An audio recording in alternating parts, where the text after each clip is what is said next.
15 लाख कोटी रुपये. होय, तुम्ही बरोबर ऐकलत. 15 लाख कोटी रुपये.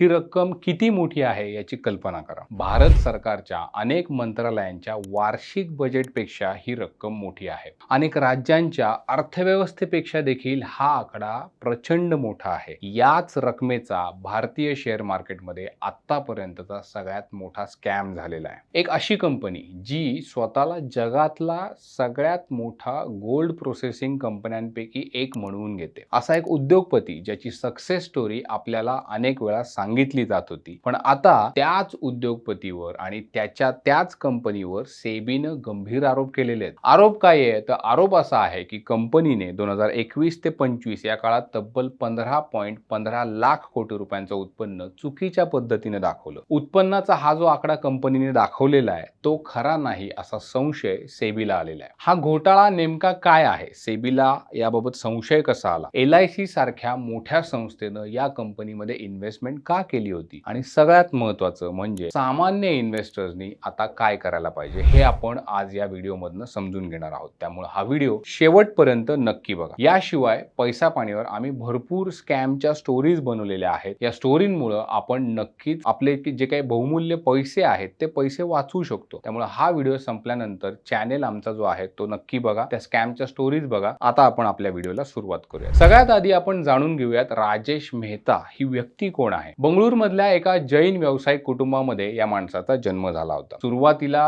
त्यांच्या कुटुंबाचा एक छोटासा असा दागिन्यांचा व्यवसाय होता, पण 1980च्या दशकामध्ये राजेश मेहता आणि त्यांचे भाऊ, त्यांचं नाव प्रशांत मेहता, यांनी चांदीच्या दागिन्यांच्या व्यवसायातून सुरुवात केली. गुजरातमधनं ते काय करायचे, चांदीचे दागिने खरेदी करायचे आणि ते साऊथ इंडिया, दक्षिण भारतामध्ये ते विकायचे. व्यवसाय तुलनेनं छोटा होता, पण महत्वाकांक्षा त्यांची भरपूर मोठी होती. 1989 मध्ये दोन्ही भावांनी मिळून काय केलं तर राजेश एक्सपोर्ट नावाची एक कंपनी तिची स्थापना केली. आज ज्या कंपनीचं नाव जगभर घेतलं जात होतं तिची सुरुवात अवघ्या 10 जणांच्या छोट्याशा युनिटमधनं झाली होती. सोन्याचे जे दागिने आहेत त्याच्या उत्पादनामध्ये त्यांनी प्रवेश केला. त्यानंतर सोन्याच्या दागिन्यांची त्यांनी निर्यात सुरू केली. Dubai, America, Europe, Kuwait, Oman अशा अनेक देशांमध्ये भारतातले जे दागिने आहेत ते पोहोचू लागले. काही वर्षातच कंपनी भारतातला सगळ्यात मोठा सोन्याच्या दागिन्यांच्या निर्यातदारांपैकी एक प्लेयर असं ते स्वतःचं ओळख ते करून द्यायला लागले. त्यानंतर 1995 मध्ये कंपनीने शेअर मार्केटमध्ये लिस्टिंग करून घेतलं. कंपनीने IPO मधनं जवळपास 10 कोटी रुपये त्यावेळेस उभे केले होते. त्यानंतर कंपनीने काय केलं तर सोन्याची संपूर्ण व्हॅल्यू चेन जी आहे त्यामध्ये प्रवेश केला. म्हणजे काय तर सोनं खरेदी करायचं, त्याचं रिफायनिंग करायचं, त्यापासून दागिने बनवायचे आणि त्या दागिन्यांची विक्री करायची, निर्यात करायची. यामुळं त्यांचा व्यवसाय झपाट्याने वाढत गेला. आता ही कंपनी चर्चेत आली ती 2015 मध्ये, कारण त्या वर्षी काय झालं की राजेश एक्सपोर्ट्सने स्वित्झर्लंडमध्ये एक जगप्रसिद्ध गोल्ड रिफायनरी आहे वॉलकॉम्बी नावाची. ही वॉलकॉम्बी कंपनी जी आहे ती राजेश एक्सपोर्टनं त्या वर्षी विकत घेतली होती. जवळपास 400 दशलक्ष डॉलर म्हणजे 3800 कोटी रुपयांच्या पेक्षा जास्त रकमेचा हा करार होता. त्या काळामध्ये ही डील भारतीय कॉर्पोरेट सेक्टर मधली सगळ्यात मोठी परदेशी डील पैकी एक होती. आता कंपनीचा दावा असा होता की जगभरातल्या जवळपास 35% सोन्याचं प्रोसेसिंग ही एकटी कंपनी करते. त्यानंतर राजेश मेहता यांना भारतीय उद्योग विश्वातील एक अतिशय यशस्वी उद्योजक असं म्हणून त्यांच्याकडे पाहिलं जाऊ लागलं होतं. पण आता चित्र पूर्णपणे बदललेलं आहे. मार्च 2024 मध्ये सेबीला एका शेअर होल्डरकडनं एक तक्रार त्यांना मिळाली. तक्रारीत असं म्हटलं होतं की कंपनीच्या बॅलन्स शीट मध्ये दाखवलेली जी रक्कम आहे ती खोटी आहे. इथून संशयाची सुरुवात झाली. सेबीनं कंपनीची आर्थिक अहवाल जे आहेत ते तपासायला सुरुवात केली आणि तपास जसा जसा त्यांचा पुढे जात गेला तसतसं त्यामधनं अनेक प्रश्न उभे राहिले. सेबीचा मुख्य आरोप काय आहे ते आपण आता बघूया. सेबीच्या मते 2021 ते 2025 या काळामध्ये कंपनीने दाखवलेल्या सुमारे 15.15 लाख कोटी रुपयांच्या महसुलातील 97 ते 99% महसूल आपण स्वतंत्रपणे त्यांनी दाखवलेलाच नाहीये. म्हणजे इतक्या मोठ्या रकमेच्या व्यवहारांचा पुरावा जो आहे तो कुठेही सेबीला तपासामध्ये आढळलेला नाही असा सेबीचा दावा आहे. आता याचा अर्थ असा नाही की बाबा 15 लाख कोटी रुपयांची चोरी चोरी झाली असं बिलकुल नाही झालं. हा मुद्दा समजून घेणं महत्त्वाचं आहे. सेबीचा आरोप काय आहे? त्यांचा आरोप असा आहे की महसूल कंपनीने पेपरवर कसा दाखवला यावर त्यांचं प्रश्नचिन्ह आहे. हे आपण आता सोप्या भाषेमध्ये समजून घेऊया. समजा तुमच्याकडे 1 तोळा सोनं आहे, त्याची किंमत 1 लाख रुपये आहे. राऊंड फिगर धरूयात आपण. तुम्ही ते सोनं रिफाईन केलं आणि ग्राहकाला विकलं. त्या बदल्यामध्ये तुम्ही 1000 रुपये प्रोसेसिंग फी घेतली. आता तुमची खरी कमाई किती झाली हो? फक्त 1000 रुपये. पण जर तुम्ही संपूर्ण 1 लाख रुपयांची रक्कम जी आहे ती तुमचा रेव्हेन्यू म्हणून दाखवली तर आता कागदावर तुमचा व्यवसाय जो आहे त्यामुळे मोठा दिसणार आहे, पण प्रत्यक्षात तुमचा नफा किती झालाय? फक्त 1000 रुपये. म्हणजे तो तुलनेनं खूपच कमी आहे. सोन्याच्या व्यवसायामध्ये हीच सगळ्यात मोठी गुंतागुंत असते आणि इथेच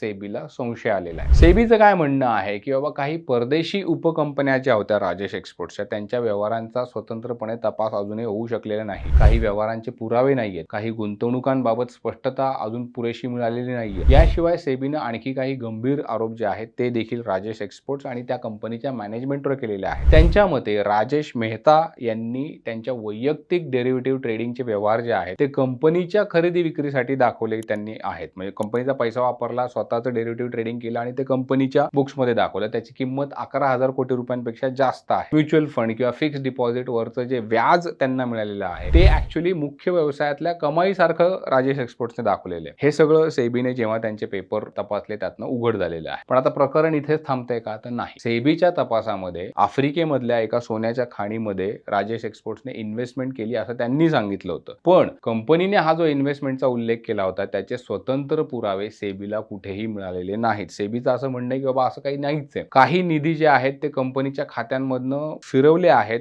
प्रमोटर्सच्या अकाउंटला गेले आहेत असा देखील संशय सेबीनं व्यक्त केलेला आहे. मग आता सेबीनं काय कारवाई केली? कारण प्रकरण तसं भरपूर गंभीर आहे. सध्या काय केलं सेबीने की राजेश मेहता यांना तात्पुरत्या स्वरूपामध्ये कंपनीच्या शेअर्समध्ये कुठल्याही प्रकारचे व्यवहार करण्यासाठी बंदी घातलेली आहे. कंपनीचे जी अकाउंट्स आहेत त्याचं फॉरेन्सिक ऑडिट करण्याचे आदेश जे आहेत ते सुद्धा सेबीने दिलेले आहेत. सगळ्यात महत्त्वाचं म्हणजे संपूर्ण प्रकरणाची आता सखोल चौकशी सुरू करण्यात आलेली आहे. त्याला काही वेळ लागू शकतो आणि त्यातनं अजून काय बाहेर येईल ते आता आपण सांगू शकत नाही. आता प्रश्न येतो LICचा. LIC कडे या कंपनीचा जवळपास 10.8% स्टेक होता. म्हणजे लाखो पॉलिसी धारकांचा पैसा जो आहे तो अप्रत्यक्षपणे LICने या कंपनीत गुंतवला होता. त्यामुळे अनेक इन्व्हेस्टर्सने आता प्रश्न विचारायला सुरुवात केलेली आहे. LIC सारखी मोठी इन्स्टिट्यूशनल इन्व्हेस्टर हे जर इन्व्हेस्टमेंट करताना कुठली तपासणी केली होती? म्युच्युअल फंडांनी गेल्या दशकापासून या कंपनीपासून तुलनेनं अंतर राखलेलं होतं. हे इथं लक्षात घेतलं पाहिजे. मग LICला असं या कंपनीमध्ये काय दिसलं की त्यांनी या कंपनीमध्ये एवढी मोठी इन्व्हेस्टमेंट केली? दुसऱ्या बाजूला राजेश एक्सपोर्ट्सने हे सगळे आरोप जे आहेत ते फेटाळलेले आहेत. कंपनीचं असं म्हणणं आहे की सेबीने वॉलकॉम्बी कंपनीच्या महसुलाचा जो काही आकडा आहे त्यामध्ये गोंधळ घातलेला आहे. त्यामुळे महसुलामध्ये त्यांना 97% 98% फरक दिसला. कंपनीचा दावा असा आहे की तिचे आर्थिक आकडे जे आहेत ते बरोबर आहेत. ही केवळ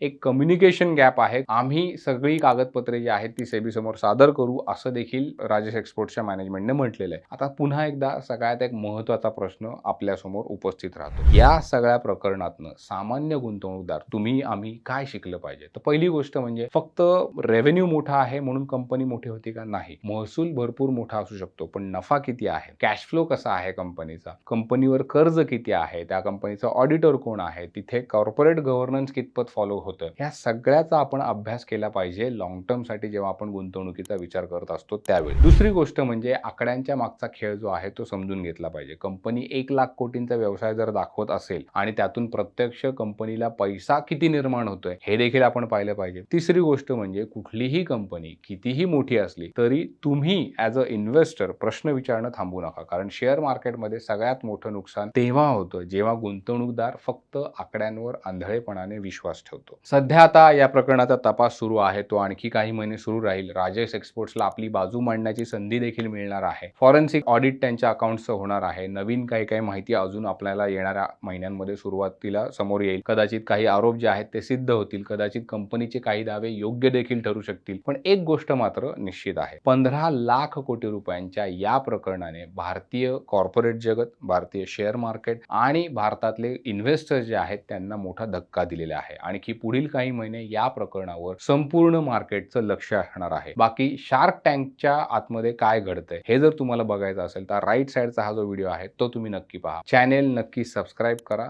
सध्यासाठी आपण इथे थांबूयात. पाहत राहा पैसा पाणी.